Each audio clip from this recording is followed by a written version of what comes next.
I will pose the first question. Could you explain your personal impulse to do this film and to start this project? The personal impulse has many parts, and one of them is that coming from Georgia, living in Western Europe, in Austria, since 1999. I was identified as Georgian always through Soviet Union, Russia, and Stalin, except of one person who told me, you come from Georgia? Female chess players. And I remember it was fantastic for me, this identification with a female and chess players, not with this politics, men, geopolitics, killers, whatever. This was something what stuck in my mind. Of course, I grew up with names of these people. I was 14 when Soviet Union fell apart and Maya lost her world title. And this was this first impulse. And I think being outside of my home country was, of course, this kind of filter which gives you maybe more distance and more objectivity to see what is kind of dear, what is important. Of course, one also thing which was very important for me is that I grew up in female family, my mother, 3 sisters, and my aunt. And the third thing, which was also, by chance in 2012, I filmed with my mobile phone Judith Polgar, who is strongest female chess player, Hungarian chess player ever, until now, I think. She was playing simultan against 24 men, and she did something what was fantastic. And by chance, because I had my mobile phone on video, I recorded this. And with this moment, I thought maybe it's something I have to kind of dedicate my interest further. And in 2016, I made first interviews with these 4 protagonists, Georgian female chess players, and then it started. Could you talk a bit about how you found them and met them, and what was kind of like, your first contact with them? Were they willing to participate from the start or not? So Georgia is a small country. Nona's husband, you saw in archive, was chief of my mother. My mother is biologist. He was also some biologist, so he was a director of the laboratory where my mother was. So he passed away, but my mother knew his son, and his son contacted me to Nona. Maya was very difficult. She does not appear in public. She's very faithful, so she goes to the church. So I met her after the mass on Sunday and outside of the church. And before that, I had a letter written with my hand. She knew everything. As soon as she saw me, she knew who I am. So this is how we met. And then she kind of continued to communicate, but she's very difficult in communication. Concerning 2 nanas, I have, with Nana Alexandria, I have more kind of friends, common friends, because we are all like Western opposition circle, let's say. And Nana Yoseliani is somebody who, because all 3 women were agreed to do this, of course she agreed. And also it's very important, these women knew exactly that their story should be told. Of course they are used to have this TV crews around them, so they know exactly how to act in the front of camera. They know better how they have to pull the microphone, but what was for them a little bit strange that I took so many years. So they did not understand that I was coming every year, just making a little bit. So they did not understand why I do this film not in 1 month and it's done. So it was a little bit strange. So they agreed because they knew that it's important to do. And I think they were also solidary to me because in the beginning I was doing everything alone. And what was the most difficult part when you were filming them? What was something that was most challenging for you, and perhaps also does this connect to their relations among themselves? And most difficult was that they don't perform in front of the camera. They perform all the time. So there was then one moment when I thought I should edit this film just with the parts where they absolutely either are communicating with you because they know you are filming them, or these small, very tiny parts where they are relaxing and kind of forgetting the camera. But this footage was not that much. So this was, I would say that they are performers. Their life, because of their political past, their political reality where they grew up in Soviet Union. I mean, they were always accompanied by KGB, let's say, people everywhere where they were traveling. So they knew how much to say, how much not to say, whatever. This made an impact. So I think their lives are like a little bit permanent performance. And when you tried to film them in their personal life, did they agree always or not really? I mean, you see that Maya brought her perfume, which she does at home, actually, in the chess school. No, I mean, it's, I have to say, I got the most I could get from them. Nothing personal. Anna Ioseliani told me no personal stories will be here touched, and they absolutely knew. And if I cross this line, I mean, they were expecting that I would, but I think this was my also conscious choice to stay in this distance, which they kind of suggested to me. And another question, and then I will leave the questions to the audience. Yes. There's also this commentator, the Yugoslav perspective. Yes. Could you explain the decision for that and the connection? Yes, this is something maybe I forgot in the beginning. I mean, if Milunka would not exist, this film would not exist at all. Why? Because when I started to research about Nona, I saw she wrote about Milunka. Milunka was older than her, and they were competitors on the chessboard. And Nona wrote that Milunka was one of the strong female competitors she had, and for her, Milunka was the chess player but the artist in the same time. And she describes Milunka, how unexpected moves Milunka does, and Nona is very clear, she plans, she analyzes, and Milunka is more like, she calls her artist, bohemian. So, and I thought I have to, then I researched and I saw that Milunka was chess player as well as a journalist.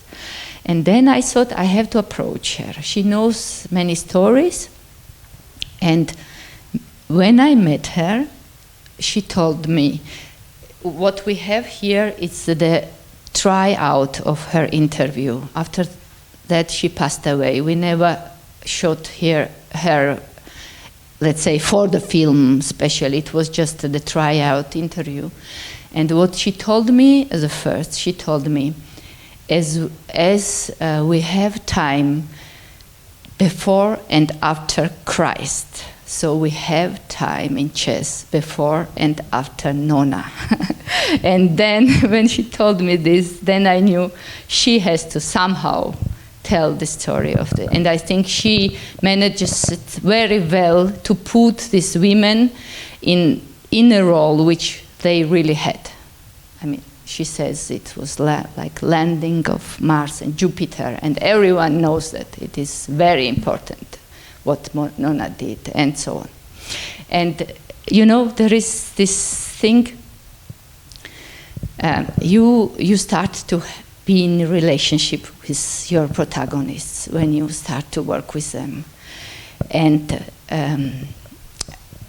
I thought it is kind of important to when you are making decision as a director, to decide what do you do. Do you do an somehow outer film, which you use everything as you wish to do, or you will do a story which maybe it's more objective and gives more like overview about this. And I decided for the second one to make a biopic of, and Milunga was the one who was important for me also. Questions from the audience? It's a long answer, sorry. Yes?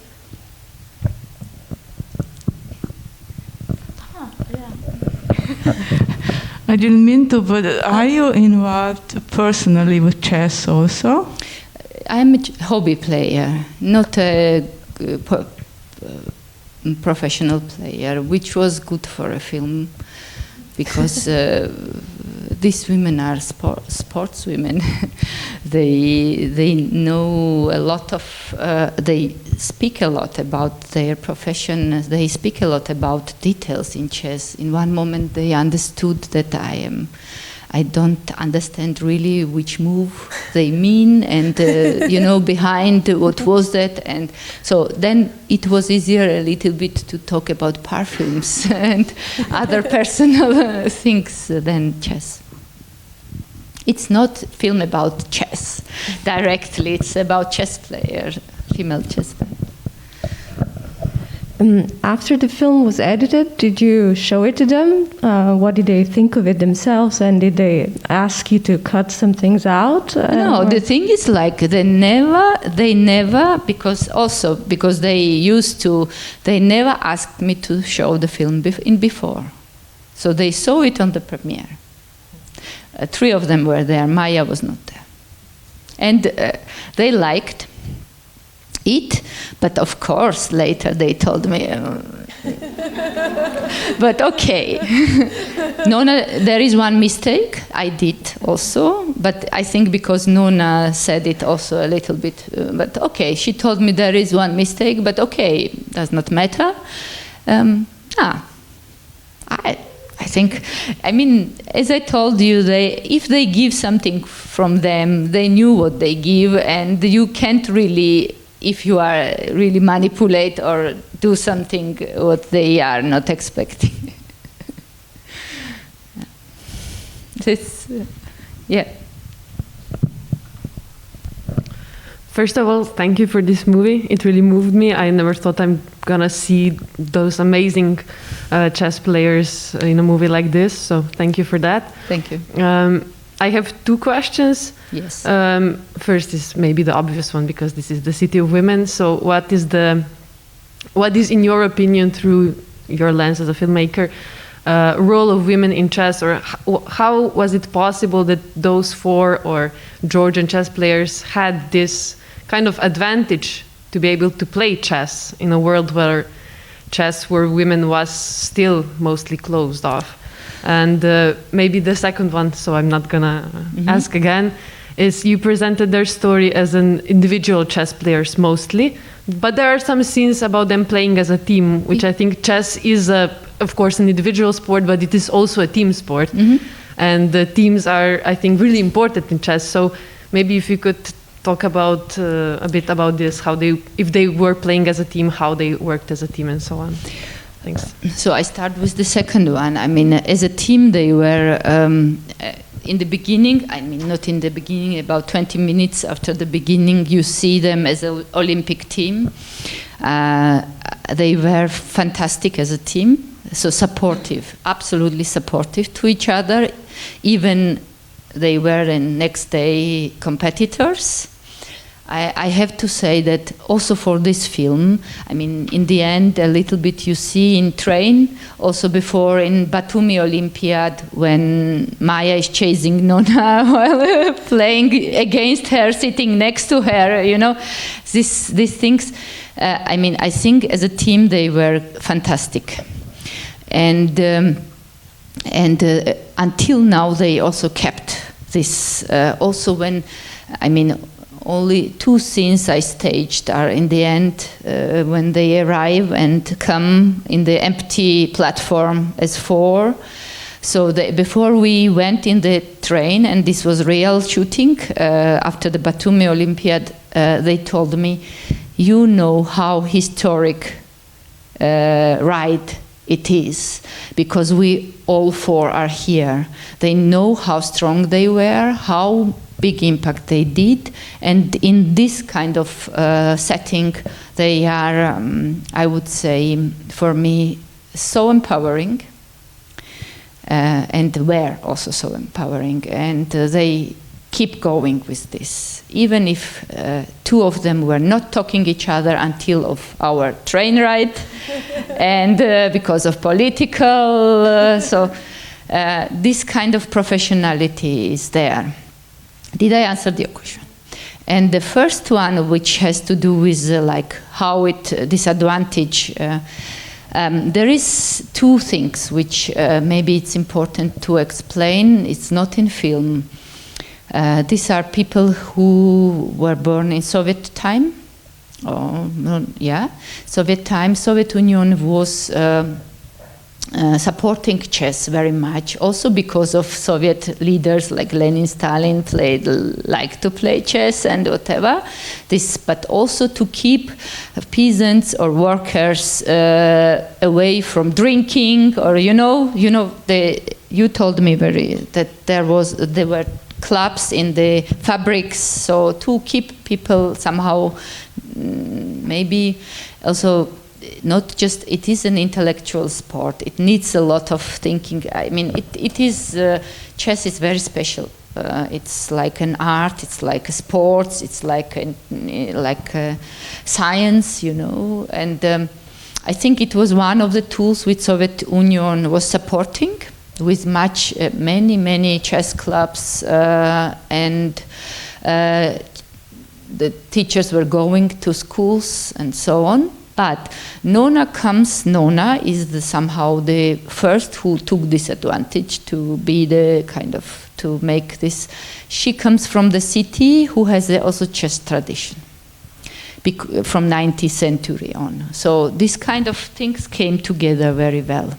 And she's born in a family, also she has 4 brothers, had 4 brothers, and all of them were playing chess. So she was she had this kind of microcosmos, and she made very special impact on all this epoch, 30 years, 29 years.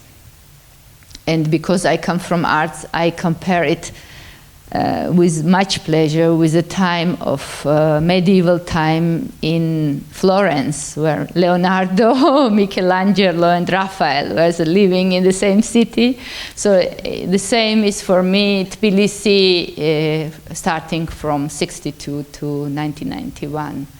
And they knew what they do, but they see themselves as a sport women.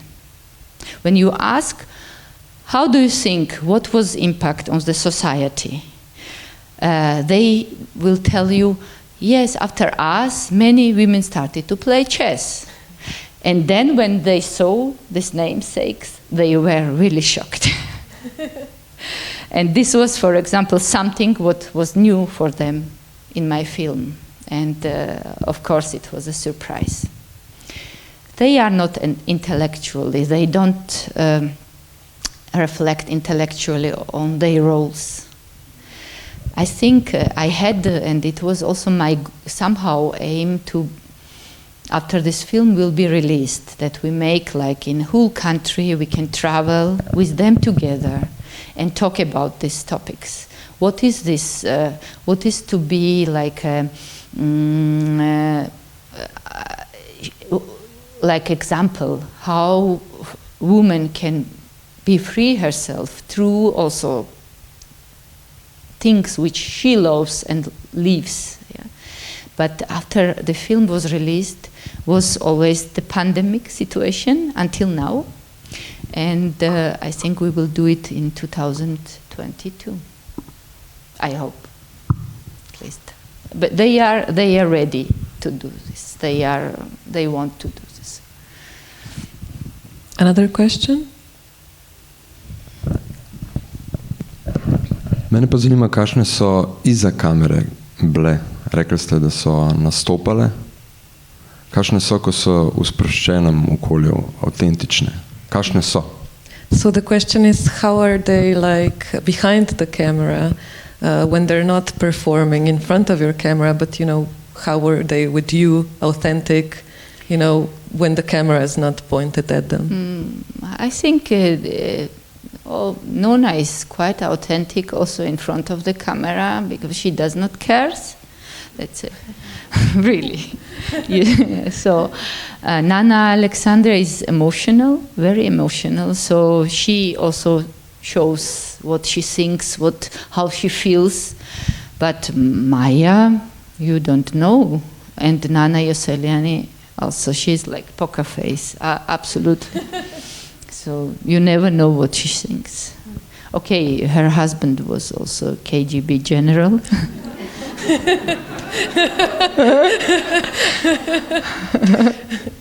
I mean, there are so many stories. I think, yeah. Rabite prevod? Can you tell? He's asking us for a story. If you can tell one of these stories. I mean, for example, Nana Yoseliani, the second youngest Nana, the footage what you saw from the archive when she runs on the grass, green grass. I mean, this footage is the leftover. So she was filmed, and this footage was used for some TV or film, kino, journal, and there were leftovers. So I got these leftovers, and this material is purely erotic. So it's really. And if I would use it, and maybe in one moment I can convince her, I mean, I can do also video piece or work or some installation. For me, it's important to work with a protagonist, that I have very conscious yes for certain material which I can use. This is my working style. So in one moment, maybe I can use this. But if I would use this here, it will be, I don't know, it will be, she would stand up and go out, and I think for her would be a very strong offensive thing. I wanted to maybe widen up the discussion and ask you, we talked yesterday about this, and there is this famous court suit by Nona happening at the moment, and how this is reflected on your film, and what you think about the film's importance in relation to this. Suing Netflix. This. Yeah. Maybe I will tell that my film was released in September 4th, was the premiere at Cinedoc Festival in Tbilisi. And months after, first the Netflix released Queen's Gambit, which is a fiction series about the female chess player. And by a very, very strange accident, I don't know how it happened for the Netflix that this happened. Maybe they wanted to be correct in this fiction film. I don't know. So they, in the last part of this series, in the 7th, I think, part, these American prodigy female chess players, absolutely fictional characters, super sexistic. I don't know how they did this. All the cliches which you have about female chess players are in this one person, which is also okay. That's why people look at 62 million people watched it in the first months of release. And this woman comes to Moscow. It's fantastically researched, really fantastically. Actually, if you see the series, you will see what we researched. Very good, both me and Netflix. And in one moment, when she has to play against the man world champion, the camera makes a panning shot and shows in the audience Nona Gaprindashvili, says her name, and they say, Russian have also strong female chess player, and this is Nona Gaprindashvili, but she never played against men. And this is not true. And this is kind of, they wanted to be correct, to bring one real character in this, and it is wrong information. And as I know that Nona asked them, as I know, to change this sentence, to change a little bit, that it's not there, or something no-faced man, it's not there. In book, it's not like that. In script, in film script, it's like this. It's based on the book, this series. And Netflix said no. So now she sued Netflix, and she reached already with this suing her goal, because all the main newspapers are web-based, and everyone knows about this story. And maybe to add something, because I'm coming from art, and I think fiction is very important. That we are doing fiction, we are proposing something to the world, which is the new vision, maybe something people can engage with. And I think suing fiction is not a good thing. But in this case was really something which I kind of support. And for my film, series was already very good, because people were asking themselves, are there any women who are playing against men? And of course my film was there. Then chess is very popular. And then now suing Netflix last week, my film is online and you can buy and watch it. Even it's still traveling on festivals, because we wanted to put online after festival, so we decided, let's take it. And your film is being mentioned in articles about this lawsuit as the of course, the film that tells truth. So. Yeah. I mean, I have to tell you one thing, and this is only public who knows that. I said, Nona told me there is one mistake. And this is exactly this point when Nona says that 1978, when she was playing in America, the male chess players were making draw with each other to make, to have a break from the tournament. And with her, because she was a woman, a girl, they were playing until the naked king, she is telling. And this is mixing of two times. This is my personal mistake. She's talking about beginning 60s, 64. This was first tournament she was playing in UK. But she's not suing you. No, not at all. Any other questions for the end?